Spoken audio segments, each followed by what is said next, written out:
Hi, welcome. So today we're going to finish our reading or continue with our reading of the Haile Selassie version of the Holy Bible, a renewed King James Version. And for those of you who do not know, Haile Selassie, King Haile Selassie is the late Emperor of Ethiopia. He died in 1974.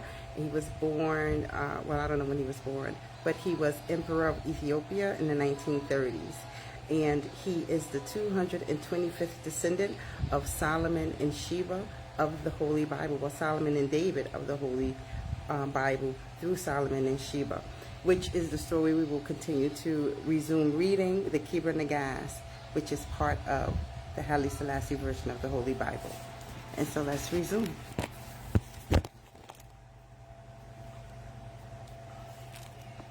This is the Bible, King Haile Selassie, Holy Bible.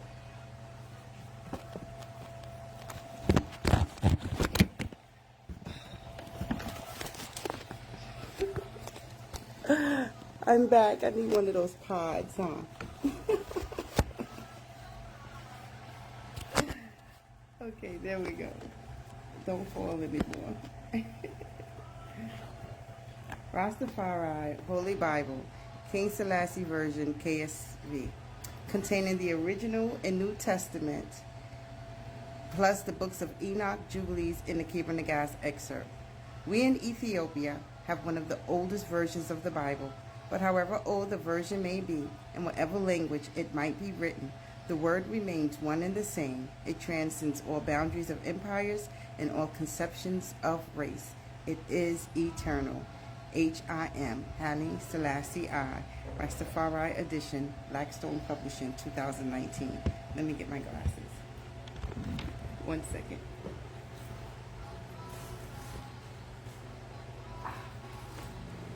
Here we are. Okay. See, we left off yesterday. We read of the Kebra Nagast number 27 concerning the laborer. Now we will resume with number 28, how Solomon gave commandments to the queen.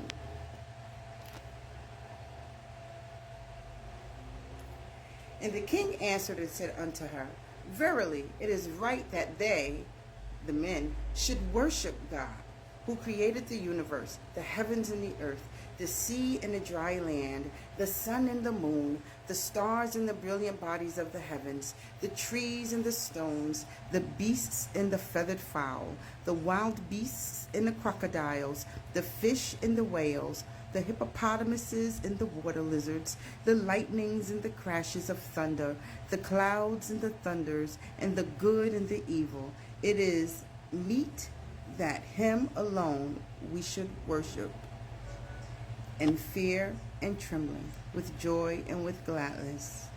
For he is the Lord of the universe, the creator of angels and men. It is he who killeth and maketh to live. It is he who inflicteth punishment and showeth compassion, who raiseth up from the ground him that is in misery, who exalteth the poor from the dust, who maketh to be sorrowful and who to rejoice, who raiseth up and who bringeth down. No one can chide him, for he is the Lord of the universe, and there is no one who can say unto him, What hast thou done? And unto him it is meet that there should be praise and thanksgiving from angels and men. And as concerning what thou sayest, that he hath given unto you the tabernacle of the Lord, verily there hath been given unto us the tabernacle of the God of Israel, which was created before all creation by his glorious counsel. And he hath made to come down to us his commandments, done into writing, so that we may know his decree and the judgment that he hath ordained in the mountain of his holiness. And the queen said, From this moment, I will not worship the sun, but will worship the creator of the sun, the God of Israel. And that tabernacle of the God of Israel shall be unto me my lady, and unto my seed after me, and unto all my kingdoms that are under my dominion. And because of this, I have found favor before thee, and before the God of Israel, my creator, who hath brought me unto thee, and hath made me to hear thy voice, and hath shown me thy face, and hath made me to understand thy commandment. Then she returned to her house.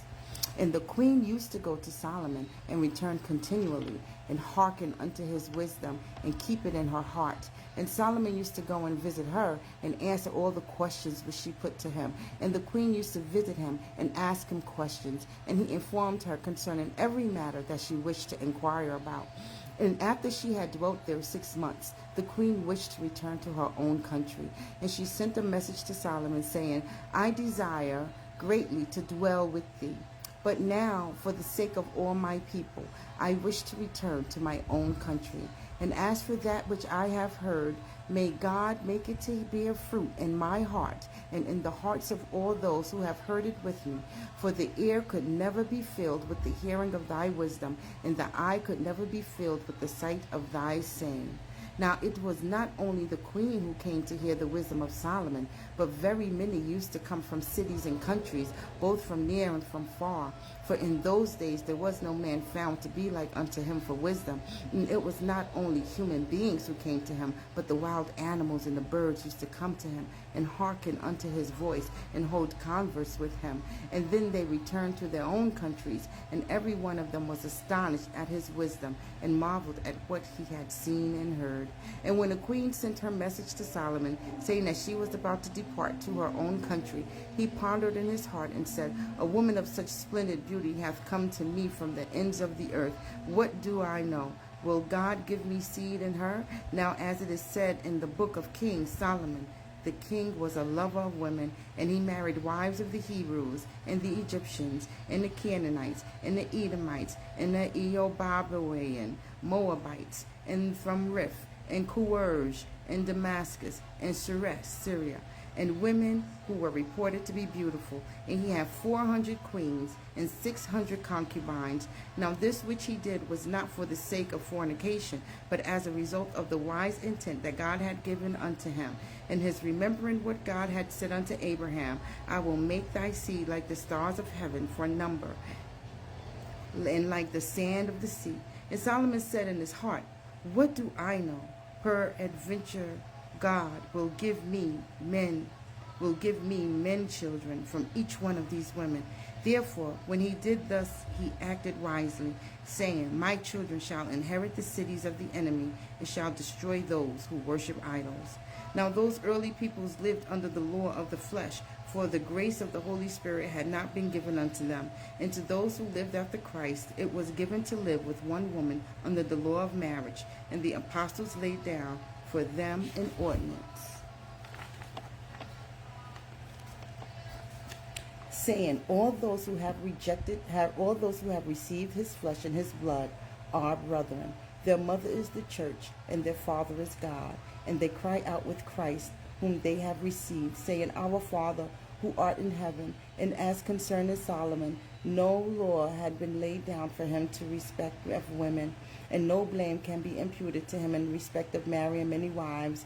But for those who believe, the law and the command have been given, that they shall not marry many wives, even as Shaul saith, Those who marry many wives seek their own punishment. He who hath married one wife hath no sin, and the law restraineth us from the sister-in-law, in respect of the bearing of children. The apostles speak concerning it in the book of Counsels. And that is the ending of part of number 28 of the Kebra Nagast. And we will continue next time with number 29, concerning the 318 patriarchs. God bless, and have a beautiful day.